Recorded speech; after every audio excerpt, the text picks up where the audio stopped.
Section 1. You will hear a man called Tim and a woman called Laura discussing preparations for their holiday. First, you have some time to look at questions 1 to 6.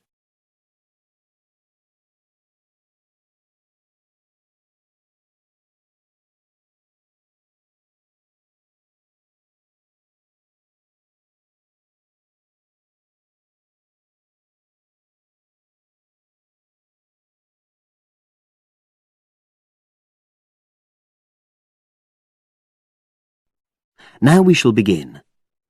You should answer the questions as you listen, because you will not hear the recording a second time. Listen carefully and answer questions 1 to 6. Our plane tickets arrived this morning. It reminded me how much there is to do before we go. Let's write everything down, shall we, so we don't forget anything? Yes. And last time we went away, we almost forgot to collect our currency from the bank. So let's start with that. Good thinking. And wasn't there an appointment you said you'd got to cancel? Yes, the hairdresser. Thanks for reminding me. Can you write that down too? The shop will be closed now, but I'll do it first thing on Monday. OK. Then starting on Tuesday, we've got to take the tablets we got from the pharmacy. We really mustn't forget to do that. We're not protected against malaria till we've been taking them for at least 7 days. No, so that's really important. And what about shopping? There's still a few things we've got to buy the next time we're in town. We need some more sunblock, don't we? We've only got that factor 10 stuff. It won't be strong enough. I've already bought that. But what we do still need to get is sunglasses. The ones I've got aren't good enough, and I don't think yours are either. OK, I've noted that down. And I think I'm going to get another bag too, just a small one. We always seem to come back with more things than we take. Should we get an extra lock for our suitcase as well, just in case the one we've got breaks? They don't seem to last long. Yes, they are a bit flimsy. OK, right. Oh yes, and we need an adapter for our electrical things, your hairdryer and my shaver. The plugs on them are bound to be the wrong type. We could get one at the airport. They always have them there. Well, I'd rather get it beforehand, so I'm writing it down. And then I think that's it, isn't it? I think so, as far as shopping's concerned. But we also need to order a taxi to take us to the airport. We should do that well in advance. My sister left it too late and she had to take the train with that huge suitcase of hers. I know, she really struggled with it. Before you hear the rest of the conversation, you have some time to look at questions 7 to 10.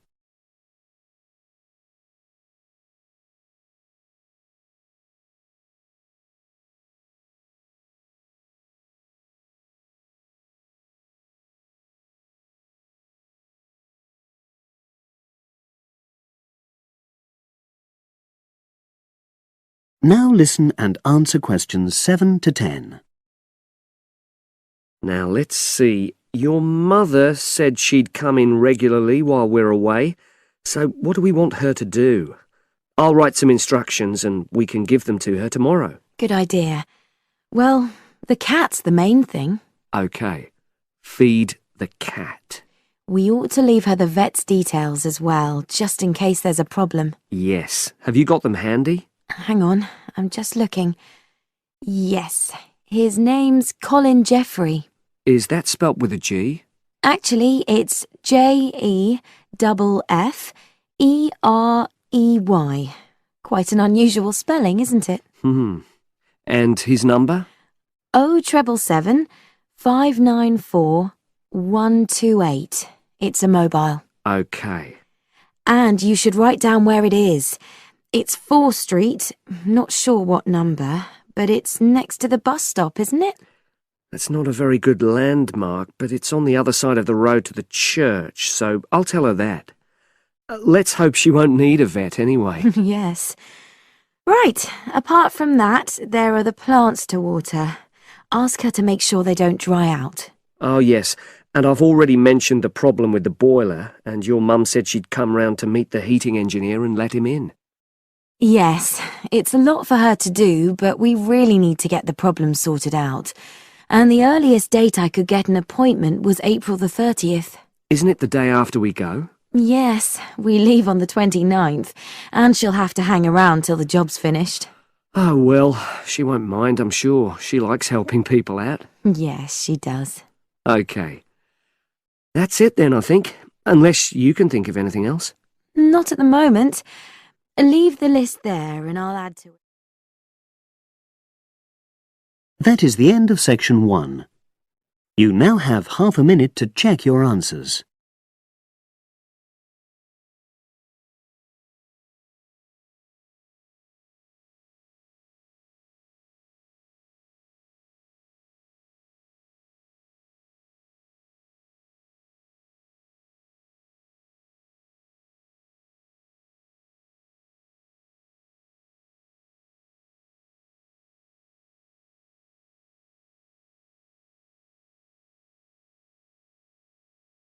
Now turn to section 2. Test 4, section 2. You will hear a talk on local radio about a short film festival in the town of ADBOURNE. Now you have some time to look at questions 11 to 16.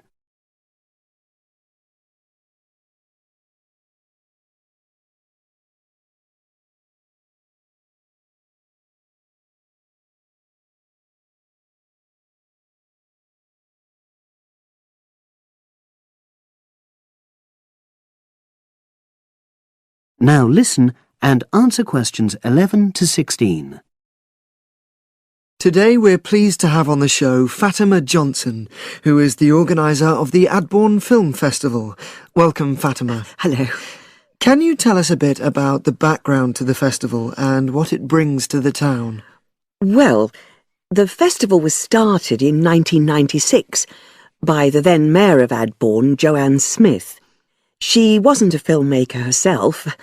She'd actually been a very energetic tourism development officer for many years. But ADBOURNE had run a classical music festival, which had been becoming less and less popular in recent years. Joanne was looking around for something to replace it, and to use funds allocated to it to promote something which local people can enjoy. Great. So tell us about the festival nowadays. Well, it's held in the last 2 weeks of August every year, and short films from all over the world are shown in 3 places, in the theatre and our 2 cinemas. Several films are shown in one performance, and the whole thing lasts about 90 minutes. Tickets are very reasonably priced. Under 12s used to get in for 50p, but now we charge just £1, which is still very good value. £1.50 for students and £2.50 for everyone else. Performances are advertised all round town and also on our website, www.adbournefest.com. If you're interested in attending any performance, you can buy tickets online, of course. And you can also get them in the library, which is right next to the main shopping area. I'm afraid this year tickets are no longer available from either of the 2 cinemas because of restricted opening times. I understand you also run a film competition? Yes, for under 18s. We have a different theme every year. Last year, for example, the theme was Future Planet, and the winner was a 10-minute documentary encouraging youngsters to be more aware of environmental issues, focusing on getting school kids to cycle to school instead of going by car. This year, the theme is Sporting Nation, so there'll also be lots of ideas to choose from. Now, we're always on the lookout for new local talent, so if you live in the ADBOURNE area and are under 18, you should have a go. We have an excellent prize every year donated by local businesses, shops, hotels, etc. This year, you can win a high-spec movie camera worth over £800. Application forms are on the website, and the deadline for sending in your film to enter the competition is the last day of July. It's May now, so you'll have the whole of June to be working on it. Now you have some time to look at questions 17 to 20.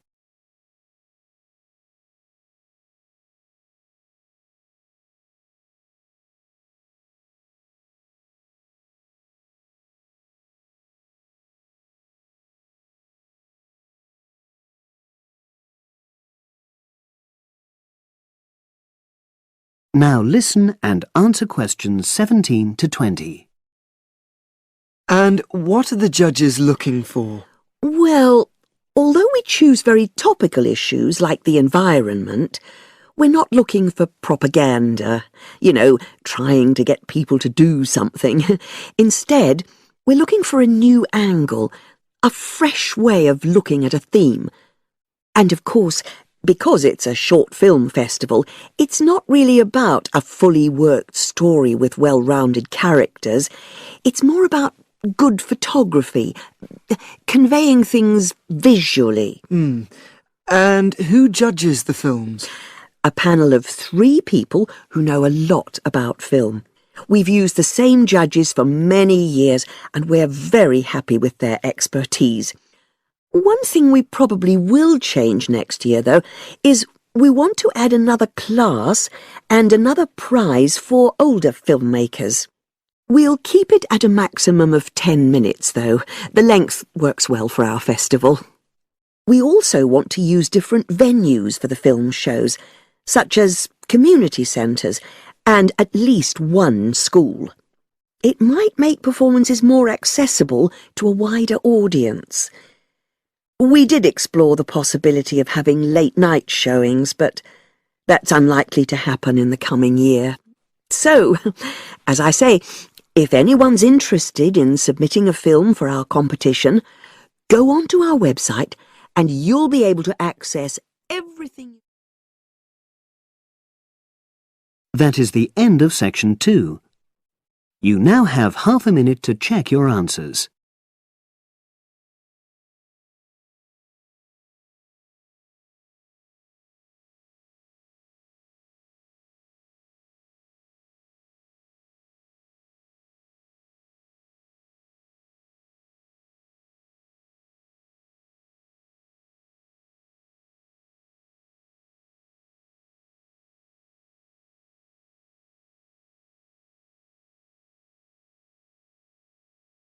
Now turn to section 3. Test 4, section 3. You will hear 2 undergraduates doing a research methods course. A girl called Leela and a boy called Jake having a seminar with their tutor. Now you have some time to look at questions 21 to 24.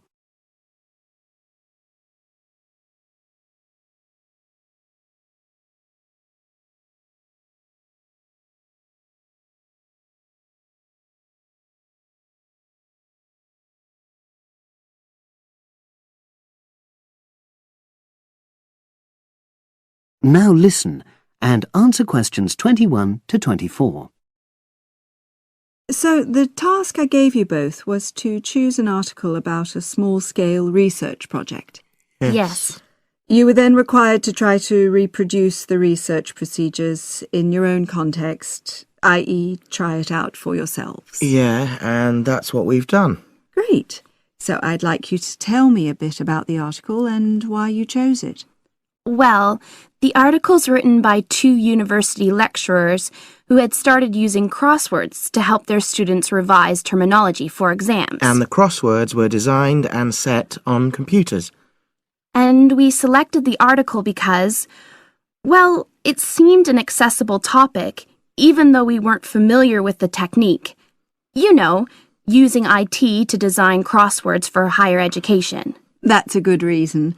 So these lecturers wanted to see how well this innovation was received by their students. Yes. So how did you go about reproducing the research?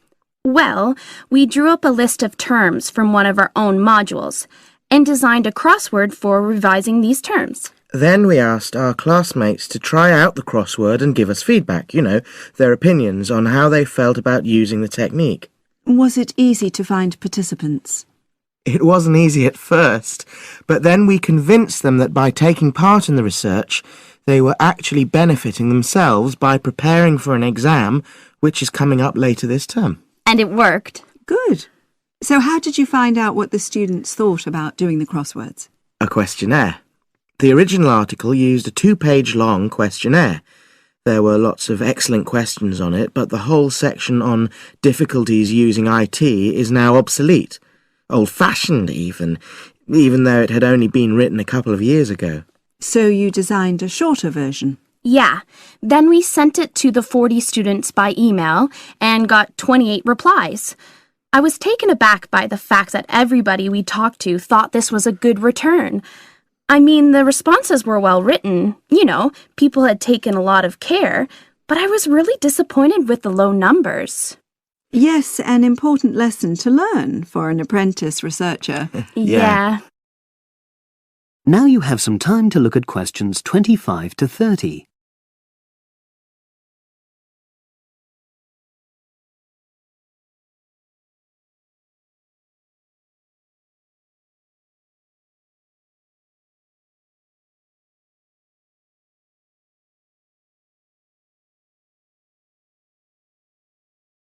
Now listen and answer questions 25 to 30. So what results did you get? Well, basically, the responses were extremely positive. The students said that doing the crossword on a computer helped them really focus on the work in hand and not be distracted, which is something that commonly happens with other ways of doing revision. Yeah, that was really clear. But something that struck me was that having fun hardly featured in their responses, nor did anything to do with spelling of hard words, which I thought would be an obvious benefit. No? Okay. Respondents also said that doing the crossword hadn't really increased their general motivation to study, but that it had highlighted the gaps in their memory so they knew what further work was necessary. Right. So how did your findings tally with those of the original researchers? There were lots of similarities, but... There were probably two main differences. We found that more males than females liked the technique, whereas the original study found the reverse. Also, our respondents said they wouldn't mind doing a crossword as a final official exam, whereas in the original study, students said they would hate doing it even if it meant having a shorter test. But of course, both sets of respondents said they'd be interested in doing more crosswords for informal purposes, revision, and so forth. Right. So let's have a think about the whole project and what you've learned from doing it.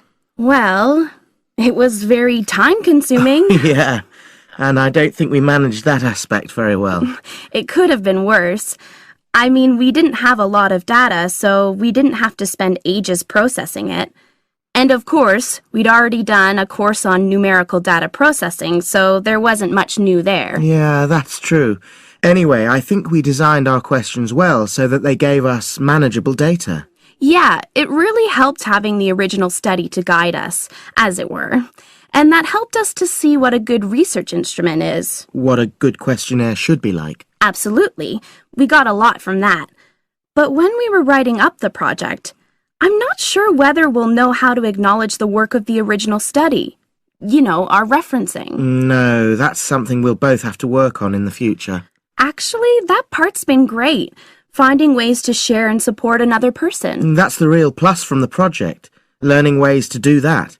Well, it's obviously been very successful. That is the end of section 3. You now have half a minute to check your answers.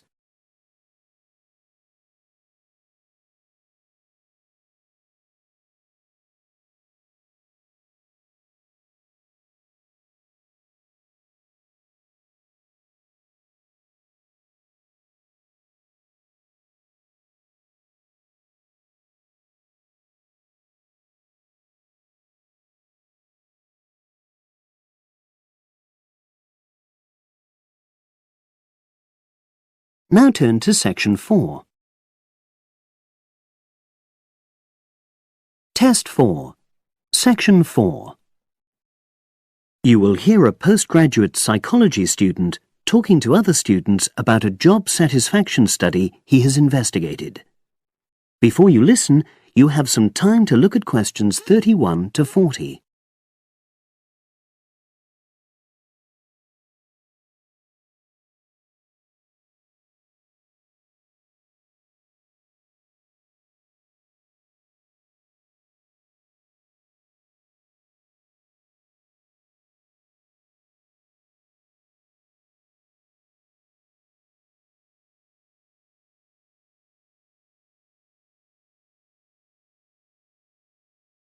Now listen and answer questions 31 to 40.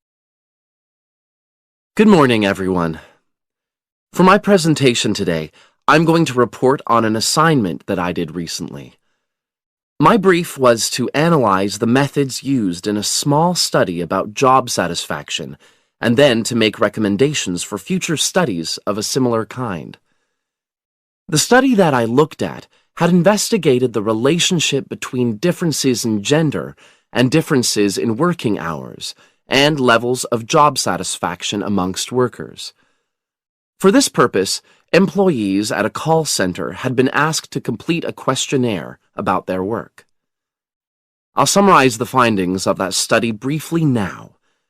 First of all, female full-time workers reported slightly higher levels of job satisfaction than male full-time workers. Secondly, female part-time workers reported slightly higher levels of satisfaction than female full-time ones did. On the other hand, male part-time workers experienced slightly less job satisfaction than male full-time workers. But although these results seemed interesting and capable of being explained, perhaps the most important thing to mention here is that in statistical terms, they were inconclusive. Personally, I was surprised that the findings hadn't been more definite, because I would have expected to find that men and women, as well as full and part-time workers, would experience different levels of satisfaction. So I then looked more carefully at the methodology employed by the researchers to see where there may have been problems. This is what I found. First of all, the size of the sample was probably too small. The overall total of workers who took part in the survey was 223, which sounds quite a lot, but they had to be divided up into subgroups. Also, the numbers in the different subgroups were unequal. For example, there were 154 workers in the full-time group, but only 69 in the part-time group. And amongst this part-time group, only 10 were male, compared to 59 who were female. Secondly, although quite a large number of people had been asked to take part in the survey, the response was disappointingly low.